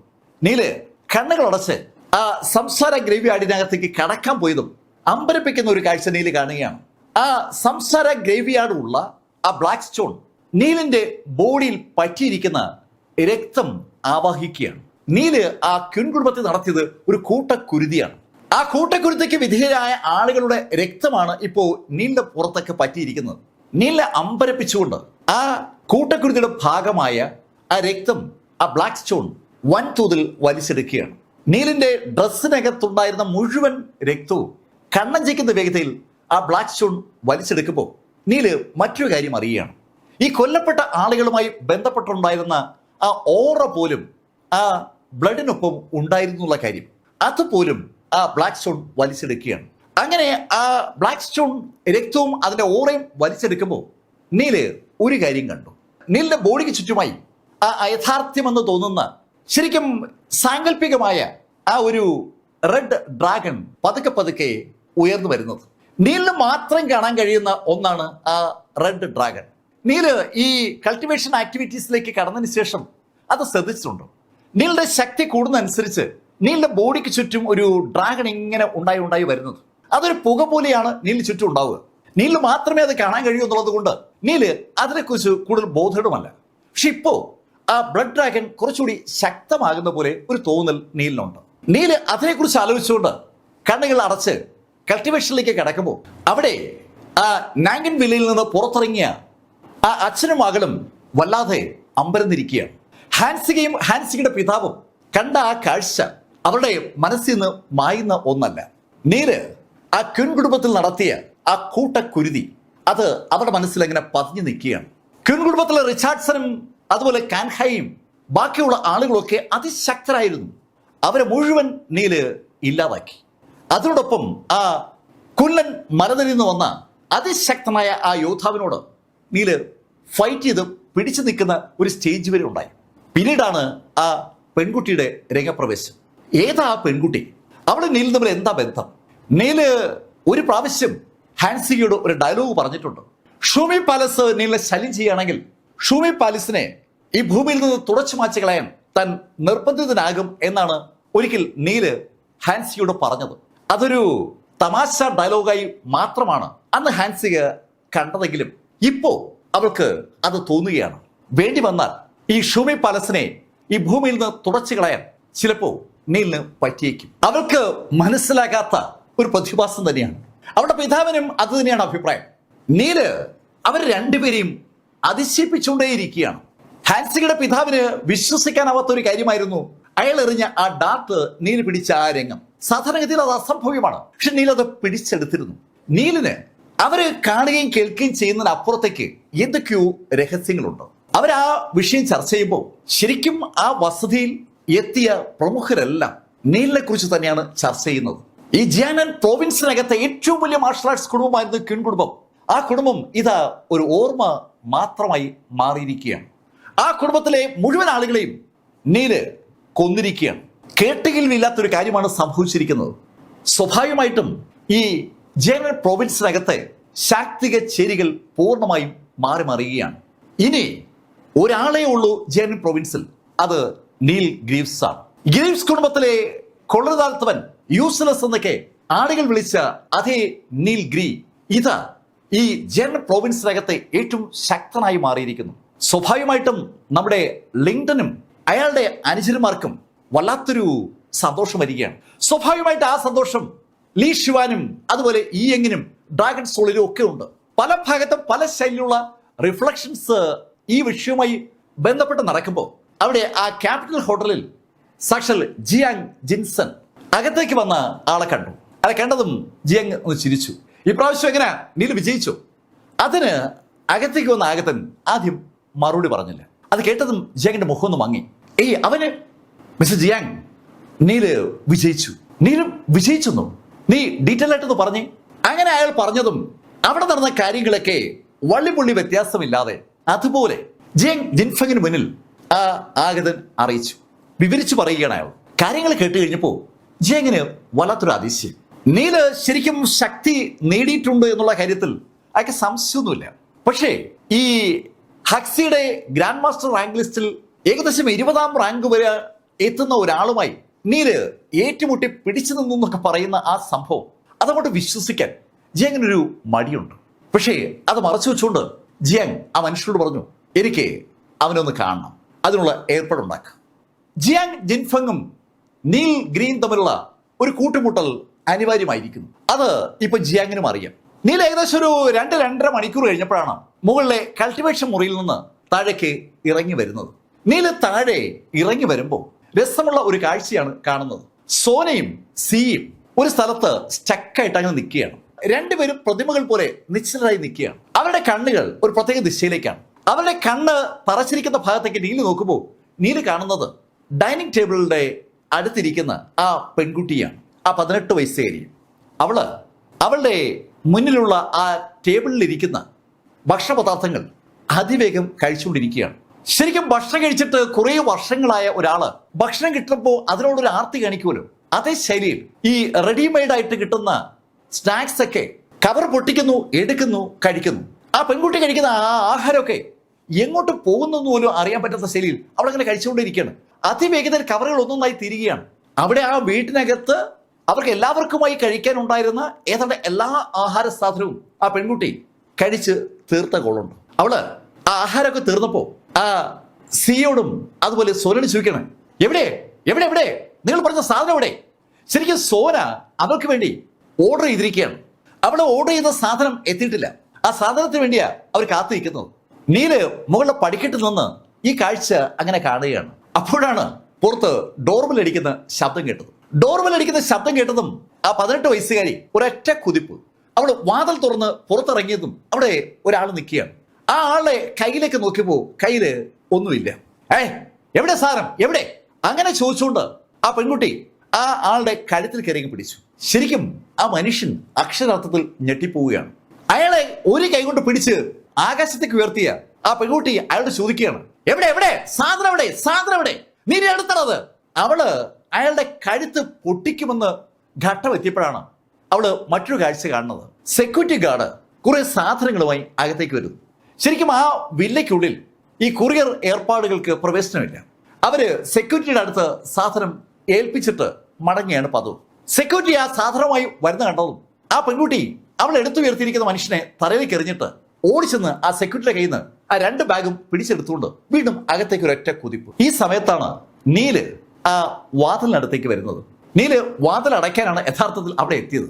നീല് വാതിൽ അടയ്ക്കാൻ ശ്രമിച്ചപ്പോൾ തറയിൽ വീണ് കിടക്കുന്ന ഒരാളെ കണ്ടു. ആ ആളെ കണ്ടതും നീല് അയാളുടെ ചോദിച്ചു, നീ യഥാ മിസ്റ്റർ ദിൽഗ്രി, ഞാൻ നിങ്ങളോട് ഒരു കാര്യം പറയാനാണ് വന്നത്. എന്ത് കാര്യം? മിസ്റ്റർ ദിൽഗ്രി, നിങ്ങളെ കാണാൻ ഒരാൾ ആഗ്രഹിക്കുകയാണ്. എന്നെ കാണാൻ ആഗ്രഹിക്കുന്ന ആള് ഇങ്ങോട്ട് വന്നാൽ മതിയല്ലോ, എന്തിനാ നിന്നെ വിട്ടത്? മിസ്റ്റർ ദിൽഗ്രി, നിങ്ങൾ അങ്ങോട്ട് പോയി അദ്ദേഹത്തെ കാണണം. ഞാൻ അങ്ങോട്ട് പോയി കാണാനോ? അതിന്റെ ആവശ്യമില്ല. എന്നെ കാണണമെന്നുള്ളവർ ഇവിടേക്ക് വരണം. മിസ്റ്റർ ദിൽഗ്രി, നിങ്ങളെ കാണാൻ ആഗ്രഹിക്കുന്ന ആള് സാക്ഷാൽ ജിയങ് ജെൻഫെങ് ആണ്.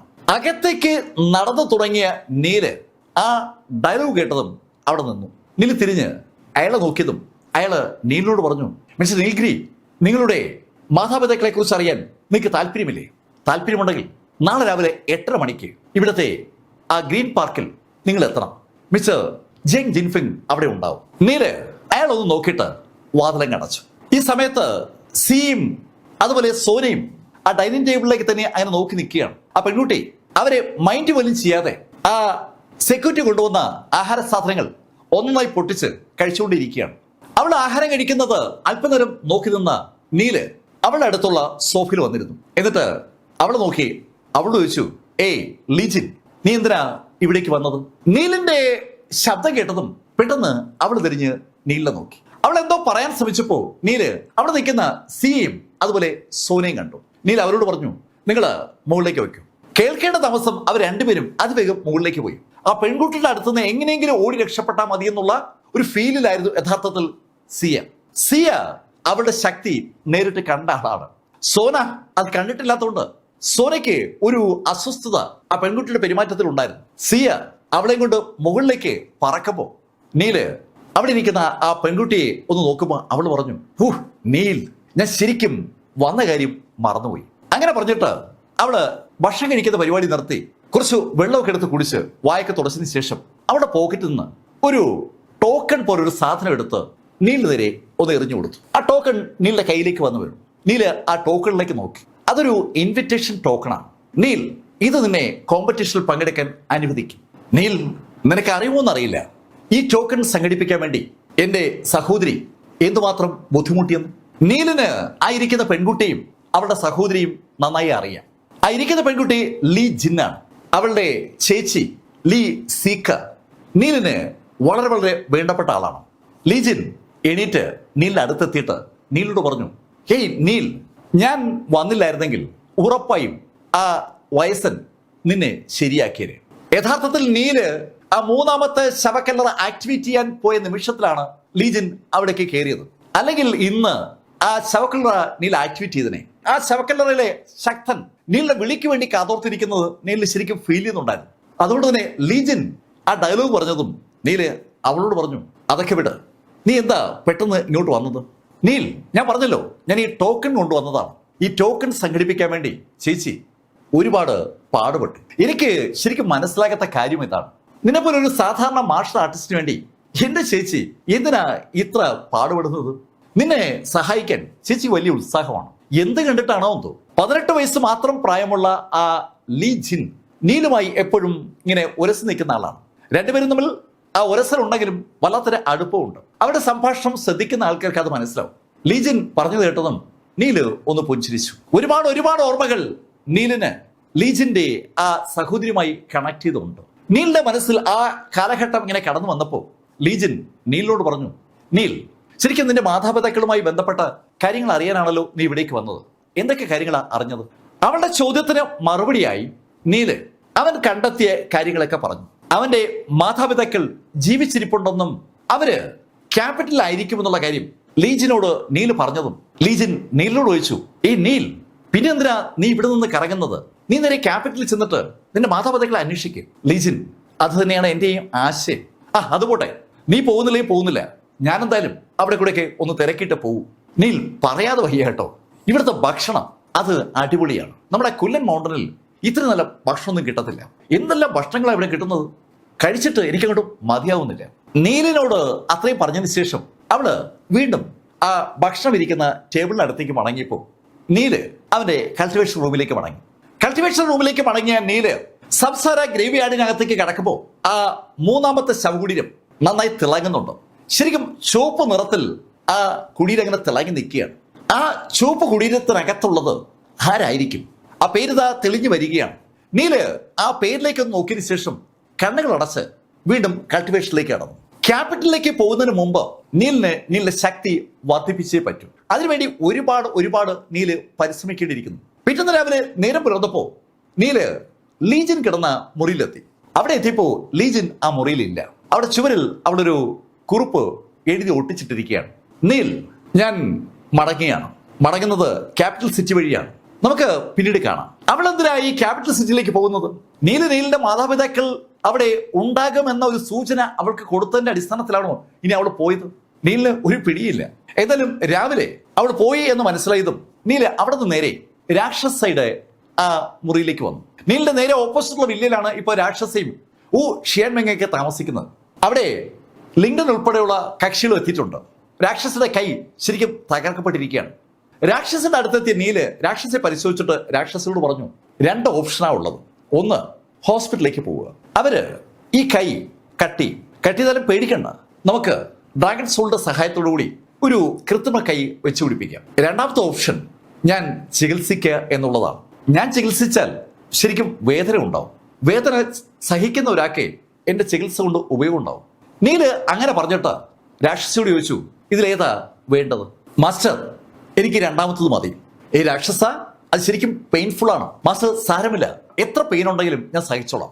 അങ്ങനെ രാക്ഷസ പറഞ്ഞതും രാക്ഷസയെ ചികിത്സിക്കാനുള്ള നടപടികളിലേക്ക് നീല് കടന്നു. അയാളുടെ വലത് കൈ ഏതാണ്ട് തകർന്ന് തരിപ്പണമായിരിക്കുകയാണ്. ആ കൈയാണ് ശരിയാക്കേണ്ടത്. ശരിക്കും ഒരു റീജനറേഷൻ പ്രവർത്തനം തന്നെ ആ കയ്യിൽ നടക്കേണ്ടിയിരിക്കുന്നു. കയ്യിലെ ഞരമ്പുകളും അതുപോലെ എല്ലുകളും എല്ലാം പൊട്ടിയിട്ടുണ്ട്. മാംസപേശികളും തൊലിയും ചതയൊക്കെ ചിതറിയിരിക്കുകയാണ്. അത് മുഴുവൻ റീജനറേറ്റ് ചെയ്യണം. അതിന് ഒരു വലിയ പ്രയത്നം തന്നെ വേണം. പക്ഷെ എന്നാലും നീലിന് ഒരു പേരുണ്ടല്ലോ, മിറാക്കിൾ ഡോക്ടർ എന്ന പേര്. ആ പേര് അനർത്ഥമാക്കുന്ന ആക്ടിവിറ്റീസിലേക്ക് നീലങ്ങ് കടന്നു. ആ കൈയിലൂടെ നീൽ ആദ്യം കൈ ഒന്ന് തടവി. നീലിന്റെ കൈ എങ്ങനെ കടന്നു പോയപ്പോ നീലിന്റെ കൈയിലൂടെ ട്രൂ എനർജി ആ ഒടിഞ്ഞ കൈയിലേക്ക് അങ്ങനെ ഒഴുകി വരികയാണ്. ഒടിഞ്ഞ ആ കൈയിലേക്ക് തന്റെ ദേഹത്ത് നിന്ന് ട്രൂ എനർജി പാസ് ചെയ്ത് തുടങ്ങിയ നീല് ആ ചികിത്സ കംപ്ലീറ്റ് ചെയ്യുമ്പോൾ ഏകദേശം 2 മണിക്കൂർ സമയമെടുത്തു. അതിനിടയിൽ ലിങ്ഡനും ഷിയാൻമെങ്ങും ശരിക്കും അത്ഭുതകരമായ ഒരു മെഡിക്കൽ മിറാക്കിളാണ് യഥാർത്ഥത്തിൽ അവിടെ കണ്ടത്.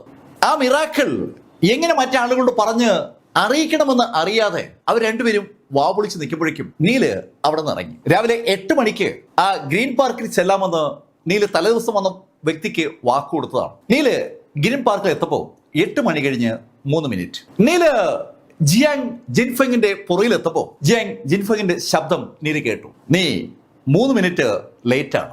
അതിന് മറുപടി പറയാതെ നീല് പെട്ടെന്ന് ജിയാങ്ങിന്റെ മുന്നിലേക്ക് വന്ന് അവിടെയുള്ള സിമന്റ് ബെഞ്ചിലിരുന്നു. മിസ്റ്റർ ജിയാങ്, എന്റെ അച്ഛനും അമ്മയും എവിടെ? അതിന് മറുപടി പറയാതെ ജിയാങ് നീലിനെ ഒന്ന് സ്കാൻ ചെയ്തു. ഏയ് നീൽ, നിന്റെ വളർച്ച ശരിക്കും എന്നെ അതിശയിപ്പിക്കുകയാണ്. നീ വലിയ സംഭവമായിട്ട് വളർന്നിട്ടില്ലെങ്കിലും നീ ശരിക്കും വളർന്നിരിക്കുകയാണ്. നീൽ അറിയാവുന്ന കാര്യങ്ങൾ വീണ്ടും നീലിനോട് പറയുമ്പോൾ സ്വാഭാവികമായും നീലിന്റെ മുഖം അങ്ങ് ദേഷ്യം കൊണ്ട് ചുമക്കും. അയാളുടെ മുഖം ദേഷ്യം കൊണ്ട് ചുമക്കുക തന്നെ ചെയ്തു. നീല് ജിയാങ്ങിനോട് പറഞ്ഞു, നോക്ക്, ഈ കാര്യങ്ങൾ സംസാരിക്കാനാണെങ്കിൽ എനിക്കിത് കേട്ടുകൊണ്ടിരിക്കാൻ താല്പര്യമില്ല. എനിക്കറിയേണ്ടത് എന്റെ അച്ഛനും അമ്മയ്ക്കും എന്തു പറ്റി, എന്റെ അച്ഛനും അമ്മയും എവിടെ ഉണ്ടെന്നാണ്. നീൽ, അന്ന് ക്ലൗഡ് ലേക്ക് മാനറിൽ നടന്ന സംഭവം ശരിക്കും എന്തുകൊണ്ട് സംഭവിച്ചു എന്നതിനെ കുറിച്ച് ഇപ്പോഴും എനിക്ക് ഉത്തരമില്ല. ആ കാര്യത്തെക്കുറിച്ച് ഞാൻ നിന്റെ അച്ഛനോടും അമ്മയോടും ചോദിച്ചിരുന്നു ആ സംഭവത്തിന് ശേഷം. പക്ഷെ അവര് എനിക്ക് അതിന് ഉത്തരം നൽകിയില്ല. ആ സംഭവത്തിന് ശേഷം അവന്റെ അച്ഛനും അമ്മയോടും ജിയാൻ സംസാരിച്ചിരുന്നു എന്നുള്ള കാര്യം കേട്ടപ്പോ നീലിന്റെ മുഖത്ത് ഒരു പുഞ്ചിരി വിരിഞ്ഞു. ശരിക്കും ഒരു പ്രകാശം ഉണ്ടായി വരികയാണ്. മിസ്റ്റർ ജിയാൻ, എന്റെ അച്ഛനും അമ്മ എവിടെ? നീൽ, നീ ധൃതി പിടിക്കാതെ. നീ ധൃതി പിടിച്ചാൽ എനിക്ക് നിന്നോടൊന്നും പറയാൻ കഴിയില്ല. അങ്ങനെ പറഞ്ഞ ജിയാൻ നീലിനോട് പറഞ്ഞു, നിന്റെ അമ്മ ഞങ്ങളുടെ കുടുംബത്തിലെ ഏറ്റവും ടാലന്റഡ് ആയിട്ടുള്ള വ്യക്തിയായിരുന്നു. നിന്റെ അമ്മയ്ക്ക് സാധാരണ മനുഷ്യർക്ക് ഇല്ലാത്ത സ്പിരിച്വൽ റൂട്ട് ഉണ്ടായിരുന്നു. അത് കണ്ടെത്തുന്നത് അവൾക്ക് ഏകദേശം ഒരു 15 വയസ്സൊക്കെ കഴിഞ്ഞപ്പോഴാണ്. അവൾക്ക് മാർഷൽ ആർട്സ് മേഖലയിൽ താല്പര്യം ഉണ്ടായിരുന്നെങ്കിൽ ഉറപ്പായും അവൾ ഈ ഹക്സിയിലെ നമ്പർ 1 മാർഷൽ ആർട്ടിസ്റ്റ് ആയനെ.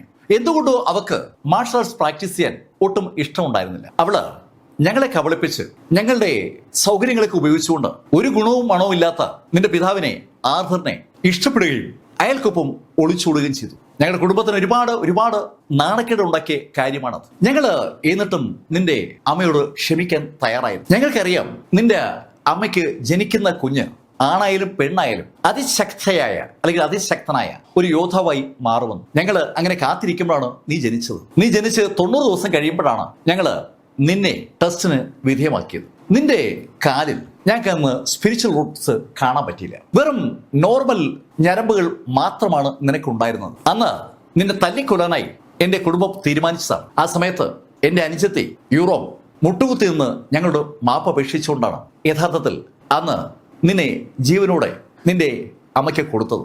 ജിയാങ് അത് പറഞ്ഞപ്പോ ആ രംഗം നിന്റെ മനസ്സിലേക്ക് അങ്ങനെ കടന്നു വരികയാണ്. അവന്റെ അച്ഛനും അമ്മയും മുട്ടുകുത്തി നിന്ന് അവന്റെ ജീവന് വേണ്ടി കേണപേക്ഷിച്ച ആ രംഗം അത് നീലിന്റെ മനസ്സിൽ ഒരു വിഷ്വലായി രൂപം കൊണ്ടതും നീലിന്റെ ഉള്ളിൽ അവൻ അടക്കി വെച്ചിരുന്ന ആ മുഴുവൻ ദേഷ്യവും അവന്റെ ബോഡിയിലൂടെ പ്രതിഫലിച്ചു തുടങ്ങി. ആ നിമിഷത്തിൽ അവന്റെ ബോഡിയിൽ ചുറ്റുമായി ആ ചുവന്ന ഡ്രാഗൺ അതിശക്തമായി പടർന്ന് പന്തലിക്കുകയാണ്. അമ്പരപ്പിക്കുന്ന വേഗതയിൽ ആ ഡ്രാഗൺ നീലിന്റെ തലയ്ക്ക് മുകളിൽ വളരെ ഉയരത്തിലേക്ക് അങ്ങ് പറന്നു പോങ്ങി. അതിശക്തമായ ഒരു ചുവന്ന ഡ്രാഗൺ, രക്ത ഡ്രാഗൺ നീലിന്റെ ബോഡിയെ കവർ ചെയ്തുകൊണ്ട് നീലിന്റെ തലയ്ക്ക് മുകളിലേക്ക് അങ്ങനെ പൊങ്ങി നിന്നപ്പോൾ ഈ കാഴ്ച വ്യക്തമായി ജിയാങ് ജിൻഫെങ് കണ്ടു. അത് ശരിക്കും ആ കാഴ്ച കണ്ട് ഭയന്നു പോവുകയാണ്. വെറും മോട്ടോർ റൂട്ട്സ് മാത്രമുള്ള സാധാരണ മനുഷ്യന്റെ ഞരമ്പുകൾ മാത്രമുള്ള ഇവന്റെ ബോഡിയിൽ എവിടെ നിന്നാണ് ബ്ലഡ് ഡ്രാഗൺ?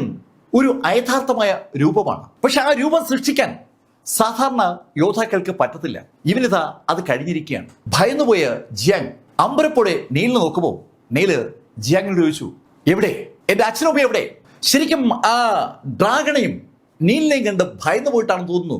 ജിയാങ് ഉടൻ പറഞ്ഞു, അവര് ഗോസ്റ്റ് പ്രിസണിലാണ്. ഗോസ്റ്റ് പ്രിസണിലോ? അതെവിടെ? നീൽ, എനിക്കും അറിയില്ല.